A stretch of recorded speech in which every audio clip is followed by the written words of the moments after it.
বন্ধুরা ভালো আছেন? আজকে আমি ইঁচড়ের তরকারি করব, কিন্তু খুব সাদামাটা হবে, একদম রিচ করব না। এই জিরে, তেজপাতা আর এই কয়েকটা ভেজানো কাঁচা ছোলা দিয়েছি, তা আর নুনও আছে এখানে, এই যে সাদা সাদাগুলো, এই যে নুন। একটু তেল দিচ্ছে এবার, আর একে একে এই মশলাগুলো দেবো। এই যে হলুদ, ধনের গুঁড়ো,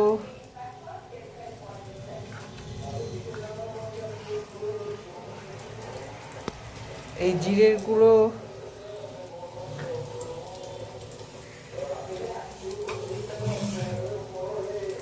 একটু জল দেবো, নাহলে এবার একটু হিং দেবো।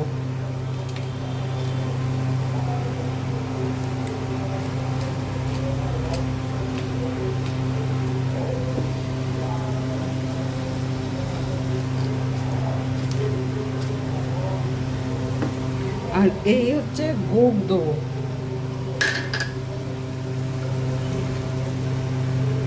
রংটাও হবে, তেলের মধ্যে দিয়ে দিলাম।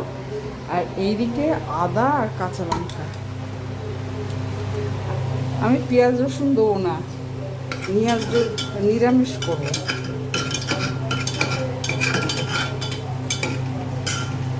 এবার এই ইঁচড়টা দেব, ইঁচড় আর আলু, এই যে হলুদ জলে ভিজিয়ে রেখেছিলাম।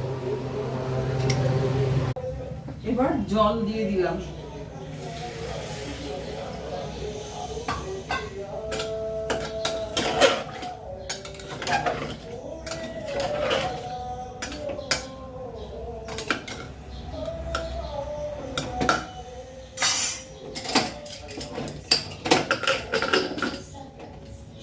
এবার একটু গরম মশলা দিলাম, আর সামান্য একটু কাঁচা তেল দেবো। এতেও খুব একটা কষা টষা হয়নি তো, রাত্রিবেলা খাবো, একটু রাত্রিবেলা আমরা একটু হালকাই খাই, ওই জন্যে। এবার একটু ভাজা মশলা দিলাম।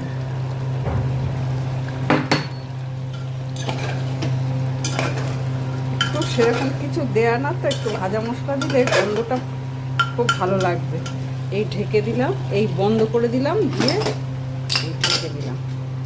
এই ইঁচড়ের তরকারি করলাম আলু দিয়ে, ছোলা দিয়ে।